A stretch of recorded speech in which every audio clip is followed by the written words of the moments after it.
बहुत साल पहले का जिक्र है। पहाड़ी इलाके की वादियों में बसा एक छोटा सा कस्बा था। वही एक छोटा सा मकान था जिस मकान में रहता था एक बुजुर्ग फकीर।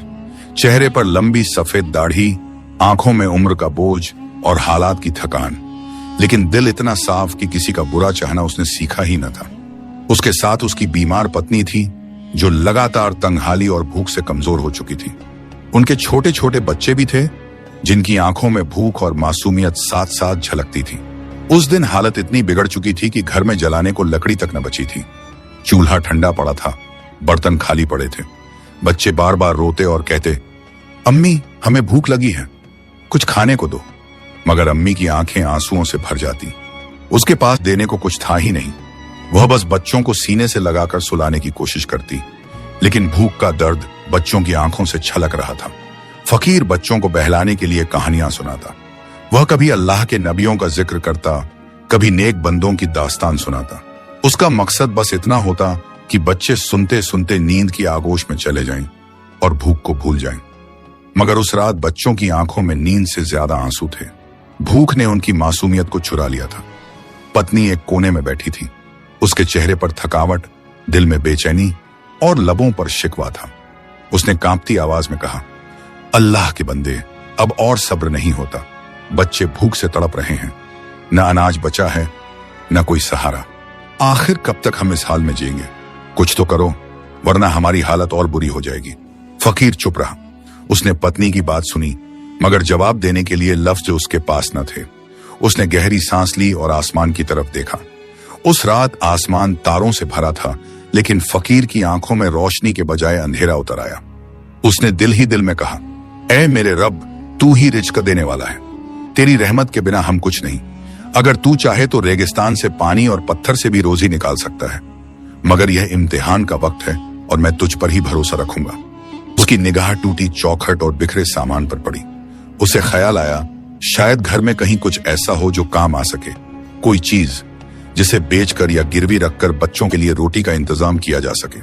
और यहीं से उसकी तंगहाली भरी जिंदगी एक ऐसे सफर पर निकलने वाली थी जिसमें भूख, सब्र और नेकियों की आजमाइश छुपी हुई थी, और जो धीरे धीरे किस्मत के नए दरवाजे खोलने वाली थी। सुबह का उजाला फैल चुका था, मगर उस मकान के आंगन में अंधेरा और मायूसी का साया गहरा था।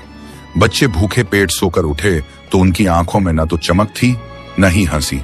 छोटे छोटे हाथ खाली कटोरियां उठाए इधर उधर घूम रहे थे, मानो किसी चमत्कार से उनमें खाना भर जाएगा। बीवी ने चूल्हे की तरफ देखा। राख ठंडी हो चुकी थी। कल से उसमें आग नहीं जली थी। उसने गहरी सांस ली और थककर फर्श पर बैठ गई। आंखें लाल थीं, चेहरा पीला पड़ चुका था। कांपती आवाज में बोली, खुदाया, ये कैसी आजमाइश है? बच्चों का पेट भरने के लिए अब हमारे पास कुछ भी नहीं। सुना करते थे कि सब्र करने वालों के लिए रहमत उतरती है, मगर ये मासूम तो कब से सब्र कर रहे हैं? उनका क्या कसूर है? फकीर चुपचाप सुनता रहा। बीवी की बात उसके दिल में तीर की तरह लगी, मगर उसने हिम्मत बांधकर कहा, बीवी घम न कर, अल्लाह मजीद बड़ा रहम करने वाला है। उसकी राह बंद नहीं होती। आज देखता हूं, शायद घर में कुछ पुरानी चीज मिले जिसे बेचकर बच्चों का पेट भर दूं। बीवी की आंखों से आंसू टपकने लगे। वह कमरे के एक कोने में गई जहां मिट्टी के घड़े और पुराने कपड़े रखे थे। उनमें से उसने एक छोटी सी पोटली निकाली। पोटली खोलकर फकीर के हाथ में रख दी। उसमें चांदी का एक पुराना हार रखा था, वही हार जो उसे निकाह के वक्त मायके से मिला था। आंखों में आंसू भरकर बीवी बोली, ये मेरा निकाह का तोहफा है। सालों से संभाल कर रखा था कि कभी बेटियों की शादी में काम आएगा, मगर अब हालात देख रही हूं। इसे बेच दो, शायद इससे बच्चों के लिए रोटी का इंतजाम हो जाए। फकीर ने हार को हाथ में लिया। उसकी चमक अब भी बाकी थी, मगर बीवी की आंखों की चमक बुझ चुकी थी। वह सोच में पड़ गया, यह हार सिर्फ जेवर नहीं, बीवी की उम्मीद और उसकी यादों का सहारा है। उसने कहा, बीवी क्या तू यकीनन ये देना चाहती है? ये तेरे अरमानों की निशानी है। बीवी ने गमज़दा मुस्कान के साथ जवाब दिया, अरमान से बढ़कर बच्चों की भूख है। अगर आज उन्हें खाना न मिला तो मेरी आंखें बंद हो जाएंगी। बेच दो इसे, मेरे लिए नहीं, इन मासूमों के लिए। फकीर की आंखें भर आईं। उसने हार को कपड़े में लपेटा, बीवी को दिलासा दिया और धीरे धीरे बाजार की तरफ चल पड़ा। रास्ता कठिन था, उसके कदम भारी थे, दिल और भारी। सोचता जाता, अनजाने इस हार की क्या कीमत देंगे। लोग अमीर हैं मगर दिल से गरीब। अल्लाह करे कि इससे कुछ रोटी दाल आ जाए। बाजार पहुंचकर वह चांदी का हार एक दुकानदार को दिखाने गया। दुकानदार ने हार हाथ में लिया, इधर उधर घुमा फिराकर देखा और फिर नाक भौं चढ़ाकर बोला, बाबा ये तो पुराना और घिसा पिटा हार है, ज्यादा से ज्यादा कुछ सिक्के दे सकता हूं। फकीर ने कहा, मियां ये चांदी का है, इसकी असली कीमत दो। दुकानदार हंस पड़ा और बोला, असली कीमत तो तब मिले जब तू अमीर हो, गरीब का माल कभी पूरा दाम नहीं लाता। फकीर का दिल टूटा, मजबूरी ने उसे झुका दिया। उसने हार बहुत कम कीमत पर बेच दिया, सिक्कों को हथेली में कसकर पकड़ लिया और बाजार से निकल पड़ा। दिल में उम्मीद थी कि अब घर जाकर बच्चों को खाना देगा, बीवी के चेहरे पर मुस्कान लौटेगी, मगर किस्मत ने अभी उसकी परीक्षा पूरी नहीं की थी। रास्ते में उसने एक अजीब मंजर देखा। एक गरीब आदमी को पकड़कर 2 सिपाही घसीटते ले जा रहे थे। लोग तमाशा देख रहे थे। किसी ने कहा, यह बेचारा कर्जदार है, उधार चुका न सका इसलिए पकड़ लिया गया। आदमी रो रो कर कह रहा था, मेरे बीमार बच्चे हैं, मुझे मत ले जाओ, कर्ज चुकाने के लिए मोहलत दो। फकीर का दिल पसीज गया। उसकी आंखों में अपने बच्चों की सूरत घूम गई। सोचने लगा, अगर मैं इस हालत में होता तो क्या मैं भी चाहता कि कोई मेरी मदद करे। उसने थैली से सिक्के निकाले और सिपाहियों को दे दिए। आदमी को छुड़ाकर कहा, भाई अल्लाह का शुक्र अदा करो, ये पैसे मेरे नहीं मेरे बच्चों के थे, मगर मैंने तेरे बच्चों के लिए दे दिए। वो गरीब आदमी फकीर के पैरों पर गिर पड़ा। आंसू बहते जाते थे और कहता जाता, बाबा बाबा अल्लाह तुझसे राजी हो, तेरे घर पर रहमत बरसे। फकीर ने उसे उठाया और कहा, दुआ दे, बस यही मेरा इनाम है। अब उसके हाथ खाली थे। दिल में तसल्ली थी मगर चिंता भी कि घर जाकर बीवी को क्या जवाब देगा। बाजार से लौटते वक्त फकीर के हाथ तो खाली थे मगर दिल में एक अजीब सी तसल्ली थी। उसने सोचा, सिक्के तो चले गए मगर किसी का घर बच गया, किसी की इज्जत बच गई। अल्लाह के नबी सल्लल्लाहु अलैहि वसल्लम ने भी तो यही सिखाया था कि किसी मजलूम की मदद करना सबसे बड़ा सवाब है। वो धीरे धीरे घर की तरफ चला। रास्ते में कच्ची गलियां थीं, धूल उड़ रही थी, छोटे छोटे बच्चे खेलते कूदते गुजर रहे थे, मगर फकीर की आंखों में तो अपने भूखे बच्चों की सूरत घूम रही थी। जब मकान के दरवाजे पर पहुंचा तो अंदर से बच्चों के रोने की आवाज आ रही थी। दिल कांप गया। उसने सोचा, क्या जवाब दूंगा। बीवी तो सोच रही होगी कि अब रोटी और दाल लेकर आऊंगा, मगर मैं तो खाली हाथ आ रहा हूं। दरवाजा खोला तो बच्चों ने दौड़कर उसकी तरफ देखा, उम्मीद से भरी आंखें, मगर उसके हाथ खाली देखकर वो और भी उदास हो गए। छोटे बेटे ने मासूमियत से पूछा, अब्बा खाना लाए। फकीर का गला भराया। उसने बेटे को सीने से लगाया और सिर्फ इतना कहा, धैर्य करो, अल्लाह बहुत बड़ा है, आज नहीं तो कल हमें भी रोजी देगा। बीवी को जब देखा तो उसकी आंखों में सवाल था। उसने कांपती आवाज में पूछा, क्या हुआ, हार कितने में बिका, बच्चों के लिए क्या लाए। फकीर चुप रहा, फिर गहरी सांस लेकर बोला, बीवी मैंने हार बेच दिया, मगर जितने सिक्के मिले थे सब रास्ते में खर्च हो गए। बीवी का चेहरा उतर गया। उसने हैरानी से पूछा, खर्च हो गए, किस पर। हमारे अपने बच्चे भूखे हैं और तू। फकीर ने धीरे धीरे सारा किस्सा सुनाया, कैसे एक गरीब कर्जदार को पकड़कर ले जाया जा रहा था, कैसे उसके बीमार बच्चों का जिक्र सुनकर दिल कांप गया और कैसे उसने अपने सारे सिक्के देकर उसे छुड़ा लिया। बीवी की आंखें आंसुओं से भर आईं। कुछ देर तक चुप रही, फिर धीरे धीरे बोली, अल्लाह गवाह है, पहले तो मुझे गुस्सा आया, सोचा हमारे अपने बच्चे भूख से रो रहे हैं और तू दूसरों पर पैसा लुटा आया, मगर फिर दिल ने कहा, नहीं, ये काम नेक था, दूसरों की बद्दुआ से बचना ही असली दौलत है। हम भूखे रह लेंगे मगर किसी के गम को दूर करके तूने अच्छा किया। फकीर की आंखें भी भीग गईं। उसने बीवी की तरफ देखा और कहा, तू सच्ची है, दौलत तो आती जाती है मगर नेक काम ही असली पूंजी है। आज हम भूखे रहेंगे मगर अल्लाह की रहमत जरूर बरसेगी। उस रात बच्चे भूखे ही सो गए, मगर फकीर और उसकी बीवी ने उन्हें सीने से लगाकर दुआ की, ए अल्लाह तू हमारी हालत देख रहा है, हमें हिम्मत दे, सब्र दे और अपनी रहमत के दरवाजे खोल दे। उस रात का सन्नाटा अजीब था।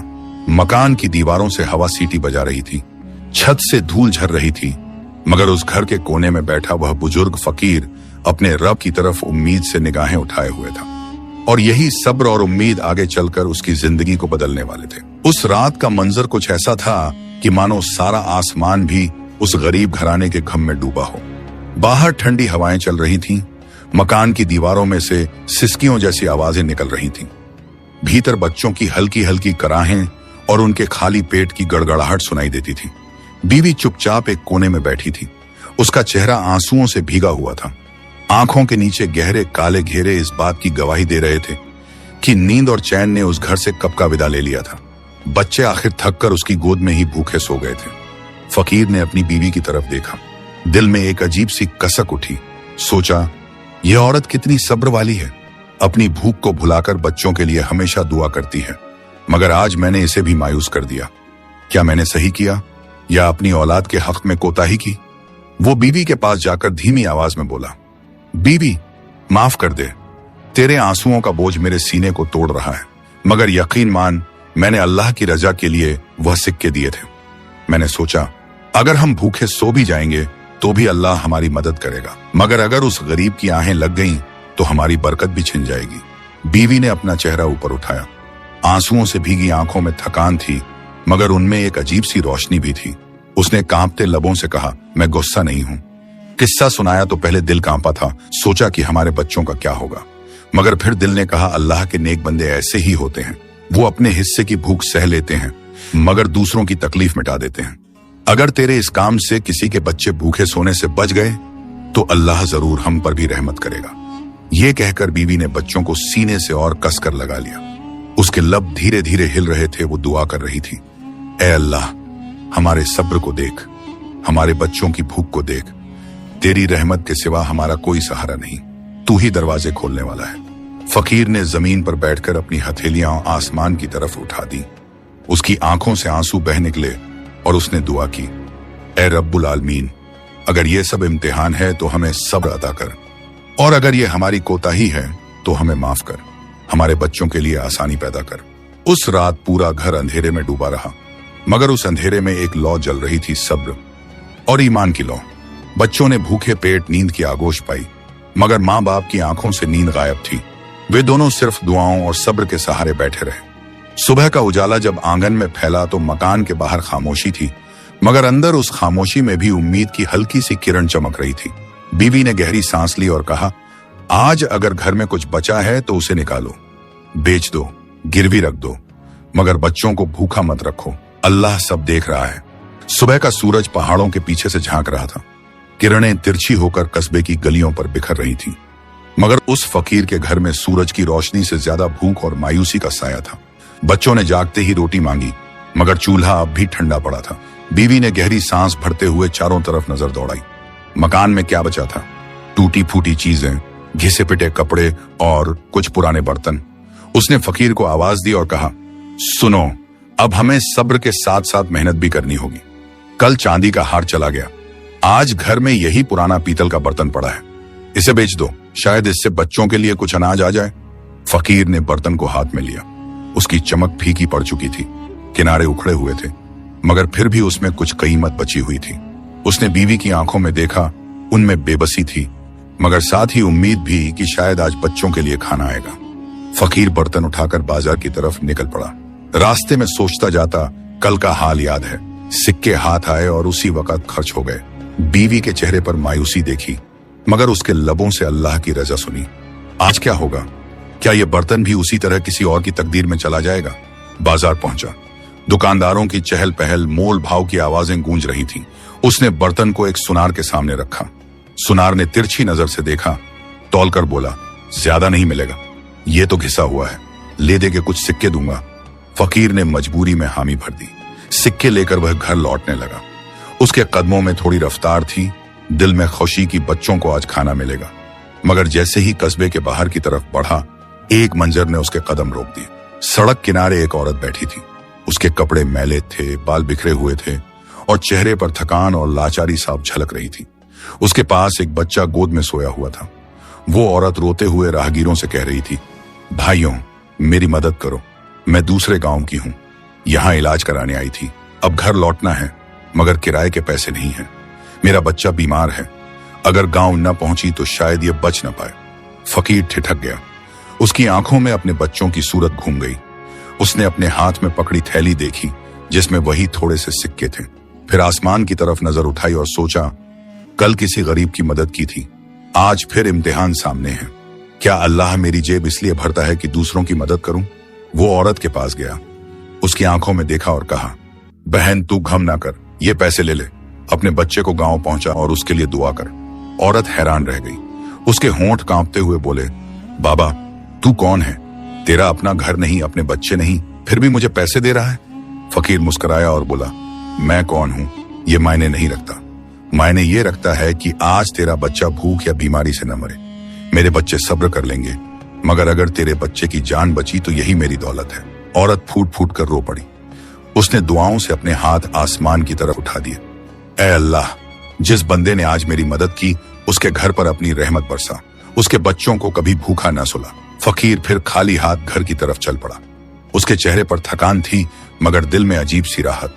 सोचता रहा, जब भी सिक्के मिलते हैं अल्लाह मुझे किसी मुसीबतज़दा के पास पहुंचा देता है। शायद ये इम्तिहान है, शायद रहमत का दरवाजा अभी खुलना बाकी है। घर पहुंचते ही बीवी ने उसकी आंखों में झांका। हाथ खाली देखे तो चेहरा उतर गया, मगर फिर वही आंसू भरी मुस्कान होठों पर आई। उसने कहा, हम भूखे रह लेंगे, मगर किसी की बद्दुआ हमारे दरवाजे तक ना आए। तेरे काम से अल्लाह जरूर राजी होगा।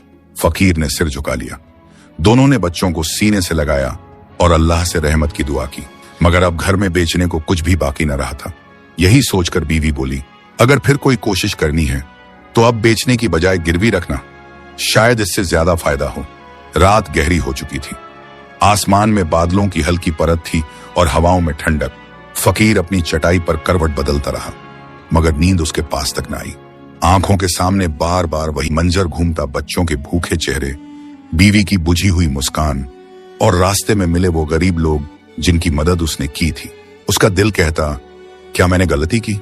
अपने बच्चों का हक दूसरों को देकर क्या मैंने जुल्म किया? मगर तुरंत ही दिल से दूसरी आवाज आई, नहीं, नेक काम कभी जुल्म नहीं होता। अल्लाह सब देख रहा है, उसके खजाने खाली नहीं हैं। बस इंतजार है उस घड़ी का जब रहमत बरसेगी। सुबह का उजाला फैला तो घर में सन्नाटा था। बच्चे थके थके उठे। बीवी ने उनकी ओर देखा और फिर फकीर को बुलाकर बोली, देखो, घर में अब बेचने लायक तो कुछ भी नहीं बचा। अगर कुछ करना है तो गिरवी रखो। गिरवी में चीज कम से कम वापस तो आ जाती है, बेचने से तो सब चला जाता है। शायद इस तरह कुछ राहत हो जाए। फकीर ने चारों तरफ नजर दौड़ाई। सचमुच घर वीरान था। बस एक कोने में लोहे का एक पुराना औजार पड़ा था, कभी लकड़ी काटने का काम किया था, उसी वक्त से बचा हुआ। उसने उसे उठाया और कहा, इसे ही आजमा लेता हूं। अगर दुकानदार कुछ सिक्के दे दे तो बच्चों का पेट भर जाए। बीवी की आंखों में थकी हुई उम्मीद की झलक थी।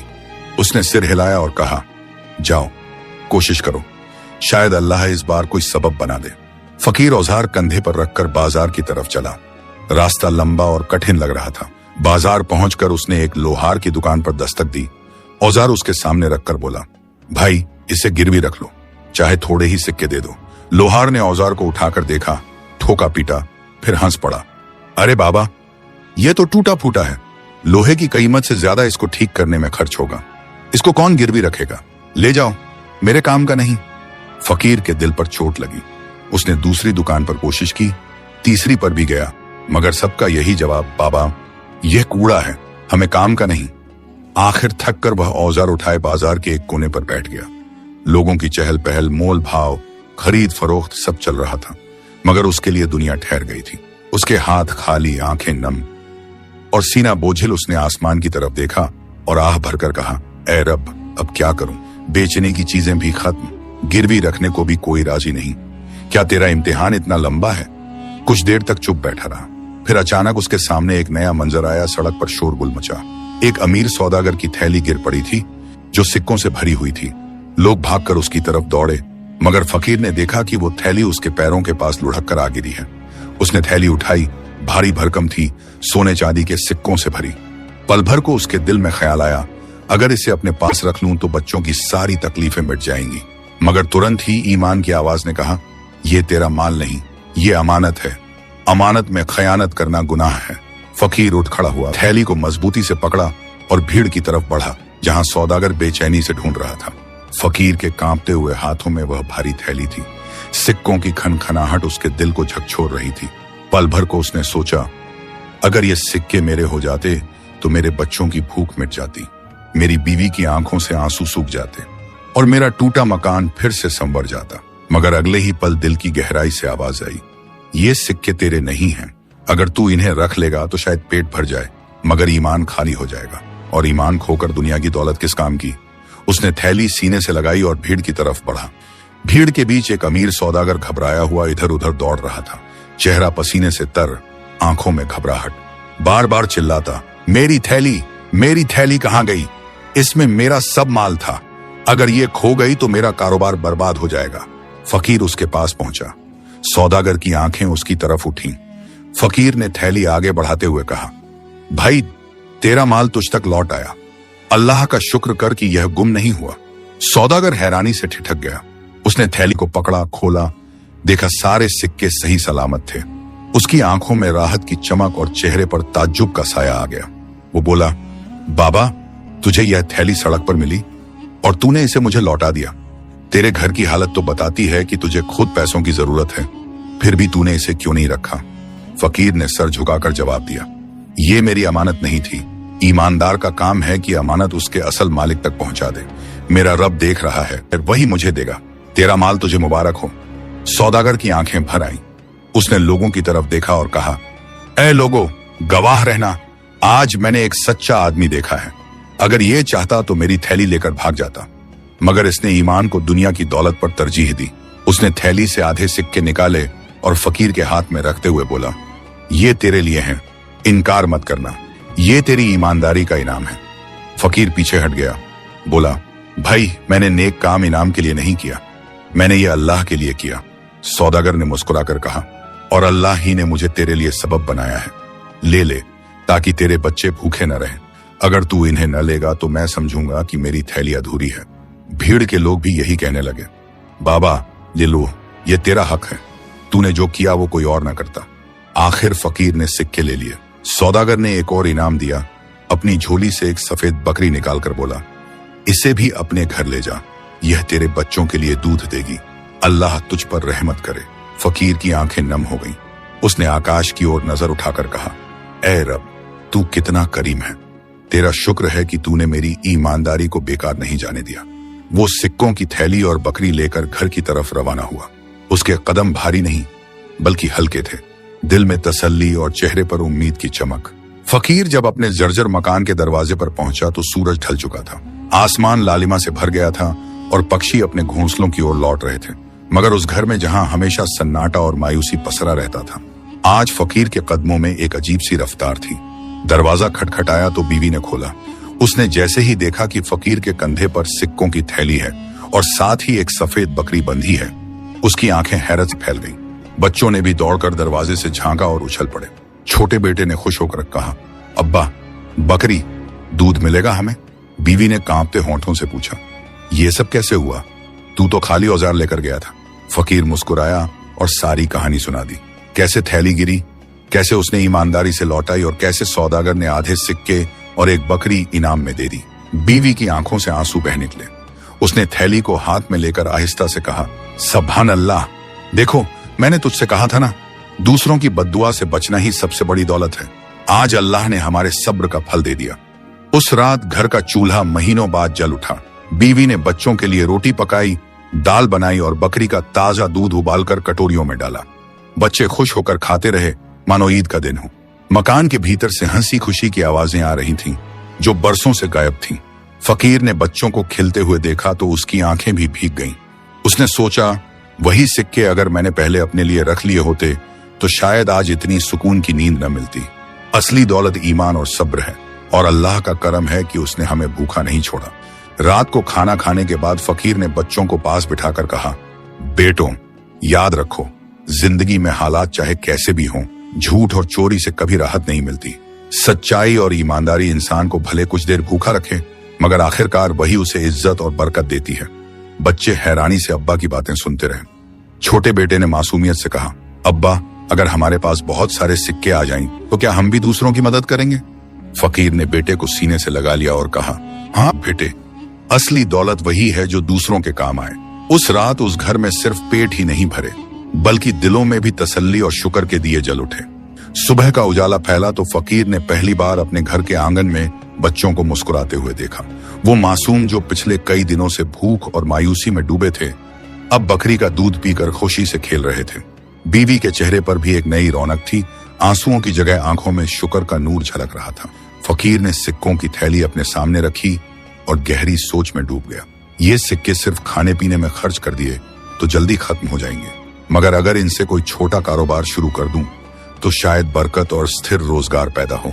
उसने बीवी से मशवरा किया। बीवी ने कहा, हाँ बिल्कुल, दौलत पानी की तरह है, अगर बहा दो तो सूख जाएगी, मगर अगर उसे सही जगह जमा करो तो जरिया ये बरकत बन जाती है। तुम सोच समझकर काम करो, मैं और बच्चे तुम्हारे साथ हैं। फकीर उसी दिन बाजार गया। थोड़े सिक्कों से उसने दाल, चावल और अनाज खरीदा, मगर सारा घर लाने की बजाय उसने सोचा कि क्यों न छोटे छोटे पोटलों में भरकर यही सामान मोहल्ले में बेच दिया जाए। उसने 2-3 पोटले अपने कंधे पर रखे और गली गली जाकर पुकारने लगा, अनाज चाहिए, दाल चाहिए, सच्चे भाव में लो। लोगों ने देखा कि ये वही गरीब फकीर है जो अक्सर खाली हाथ फिरता था। पहले तो कुछ ने ताना मारा, अरे बाबा, अब तू भी सौदागर बन गया। मगर जब उन्होंने देखा कि उसका माल साफ सुथरा है और दाम भी कम रखे हैं तो उन्होंने खरीदना शुरू कर दिया। पहली ही शाम को उसके पास कुछ सिक्के बच गए। वो घर लौटा तो बीवी की आंखें चमक उठी। उसने कहा, देखा, अल्लाह ने हमारे लिए रास्ता खोल दिया। मेहनत और सच्चाई से कमाई में बरकत होती है। दिन गुजरते गए। धीरे धीरे फकीर ने कारोबार बढ़ाना शुरू किया। कभी मसाले लेकर आता, कभी दाल चावल, कभी घी तेल, बकरी का दूध भी घर में काम आता और पड़ोसियों को बेचकर कुछ और सिक्के मिल जाते। अब घर का चूल्हा रोज जलने लगा था। बच्चे न सिर्फ भूख से बच गए थे बल्कि उनके चेहरे पर ताजगी लौट आई थी। फकीर का नाम मोहल्ले में फैल गया। लोग कहते, ये वही फकीर है जो पहले भूखा रहता था, मगर देखो अल्लाह ने इसके सब्र का क्या सिला दिया। अब ये ईमानदारी से कारोबार करता है और किसी का हक नहीं मारता। मगर फकीर ने कभी घमंड नहीं किया। वो हमेशा कहता, ये सब मेरे रब की रहमत है। अगर मैंने उस थैली को अपने लिए रख लिया होता तो हैदाज ये सब ना होता। जो अमानत को सही मालिक तक पहुंचा दे उसके लिए आसमान के दरवाजे खुल जाते हैं। बीवी अक्सर रात को बच्चों को सुलाने से पहले कहती, बच्चों, याद रखना, तुम्हारे अब्बा ने भूखे रहकर भी दूसरों की मदद की। अल्लाह ने उसी सब्र और ईमानदारी की बदौलत हमारी तंगी दूर की। इसलिए कभी झूठ, चोरी और बेईमानी का सहारा मत लेना। इस तरह धीरे धीरे उस गरीब घराने में खुशहाली की दस्तक होने लगी। दिन बीतते बीतते वो छोटा सा कारोबार अब कस्बे के लोगों की जुबान पर चढ़ गया था। कभी जो फकीर फटेहाल कपड़ों में बाजार की गलियों में ठोकरें खाता फिरता था, अब वही लोगों की जरूरतें पूरी करने वाला बन गया। सुबह सुबह जब सूरज की किरणें पहाड़ों के पीछे से उतरती तो फकीर अपनी पुरानी टोकरियां उठाता, उनमें दाल, चावल, मसाले और कभी कभी तेल व घी भरता और गलियों में पुकारता, सच्चा भाव, साफ माल, लो भाई लो। लोग हैरानी से कहते, ये वही आदमी है जिसके घर का चूल्हा कभी जलता न था। मगर देखो, अल्लाह ने इसकी मेहनत और ईमानदारी में कैसी बरकत डाल दी है। धीरे धीरे उसकी दुकान जैसी पहचान बनने लगी। लोग उससे कहते, बाबा, हमें तेरे पास से सामान चाहिए। तेरे तौल में कभी कमी नहीं होती, तेरे भाव में कभी लालच नहीं होता। उसकी ईमानदारी की मिसालें फैल गईं। एक दिन कस्बे का एक अमीर आदमी उसके पास आया और बोला, मैंने बहुत सौदागर देखे, मगर सब अपने फायदे के लिए तौल में कम रखते हैं। तू अलग है। मैं चाहता हूं कि लोग तुझसे सीखें। तू हमें बता, तेरे कारोबार की बरकत का राज क्या है? फकीर मुस्कुराया और बोला, राज कोई नहीं, बस इतना है कि जब मैंने अपनी औलाद के पेट से ज्यादा किसी दूसरे की भूख को अहमियत दी, जब मैंने अमानत को उसके मालिक तक पहुंचाया और सब्र को अपनी चादर बनाया, तब अल्लाह ने मेरे लिए दरवाजे खोल दिए। बरकत की चाबी सच्चाई और सब्र है। लोग उसकी बात सुनकर सिर हिलाते और कहते, बाबा सही कहता है, दौलत मेहनत और सच्चाई में है, धोखे और लालच में नहीं। उसके घर में अब सिर्फ खाना ही नहीं बल्कि इज्जत और सुकून भी उतर आया था। बच्चे अब भूखे न रहते, बीवी के चेहरे पर शुक्र की मुस्कान रहती। अक्सर पड़ोस की औरतें आकर कहती, बहन, तेरे मियाँ ने भूख सहकर भी नेकियों को नहीं छोड़ा। अल्लाह ने तुम्हें इज्जत दी है, हमें भी सब्र और ईमानदारी की राह दिखा। धीरे धीरे लोग उसके पास सिर्फ सामान लेने नहीं बल्कि नसीहत लेने भी आने लगे। वो उन्हें कहता, दोस्तों, याद रखो, तंगी सब पर आती है, मगर तंगी में किया गया नेक काम कभी बर्बाद नहीं जाता। जिस तरह मैंने 2 बार सिक्के दूसरों की मदद में दिए, उसी तरह तुम भी रहमत के दरवाजे खोलो। अल्लाह के खजाने बेअंत हैं। कस्बे के बच्चे अब उसे बाबा ईमानदार कहकर पुकारते। उसका नाम इज्जत और भरोसे की मिसाल बन गया। बरसों बीत गए। वो कस्बा जो कभी उसकी तंगहाली और भूख का गवाह था, अब उसकी बरकत और इज्जत की मिसाल देने लगा। फकीर का छोटा सा कारोबार धीरे धीरे फैलता गया। अब उसके पास अपनी एक छोटी दुकान थी, मिट्टी और लकड़ी से बनी, मगर लोगों के भरोसे से भरी हुई। सुबह सुबह लोग उसी के दरवाजे पर कतार बनाकर खड़े हो जाते।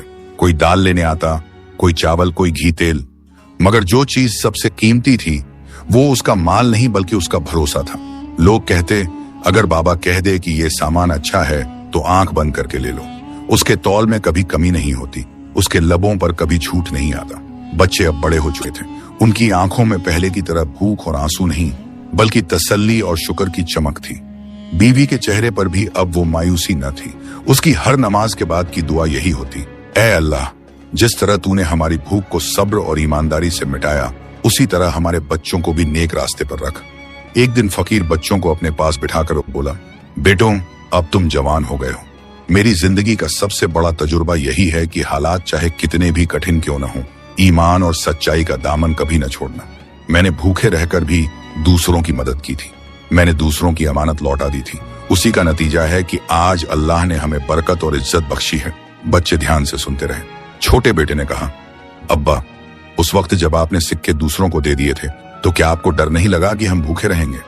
फकीर ने मुस्कुराते हुए कहा, हाँ बेटा, डर तो लगा था, मगर मेरा भरोसा अपने रब पर था। मैंने सोचा अगर आज हम भूखे रह भी गए तो अल्लाह कल जरूर रास्ता खोलेगा। और देखो, वही हुआ। हमने सब्र किया और अल्लाह ने रहमत बरसा दी। उसकी बातें सुनकर बच्चों के दिल में ये बात गहराई से उतर गई कि इंसान की असली दौलत उसके सिक्के नहीं बल्कि उसका ईमान है। वक्त गुजरता गया, लोग उसे अब बाबा ईमानदार के नाम से पुकारने लगे। उसकी जिंदगी कस्बे के नौजवानों के लिए सबक बन गई। जब भी कोई परेशान या तंगहाल होता, लोग कहते, बाबा ईमानदार के घर जाओ, उनकी कहानी सुनो, तुम्हें समझ आ जाएगा कि सब्र और सच्चाई कैसी रहमत लाती है। आखिरकार एक शाम जब सूरज ढल रहा था और आसमान पर सुनहरी किरणें बिखरी थीं, बाबा ईमानदार ने अपने बच्चों और बीवी को आखिरी नसीहत दी, मेरे बाद भी इस घर की बुनियाद सब्र और सच्चाई पर ही रखना। कभी लालच मत करना, कभी दूसरों का हक मत मारना। याद रखो, अल्लाह रहमत का दरवाजा उसी पर खोलता है जो भूख, तंगी और मुश्किल में भी ईमान को हाथ से न जाने दे। उसके लबों पर शुक्र और दिल में सुकून था। उसने आंखें बंद की और मानो मुस्कुराते हुए अपने रब की तरफ लौट गया। सबक, यह कहानी हमें यही सिखाती है कि भूख और तंगी इम्तिहान है। इंसान अगर सब्र और सच्चाई को थामे रखे, दूसरों की मदद करे, अमानत में खयानत न करे, तो अल्लाह अपने खजानों से ऐसे दरवाजे खोल देता है जिनका इंसान को गुमान भी नहीं होता।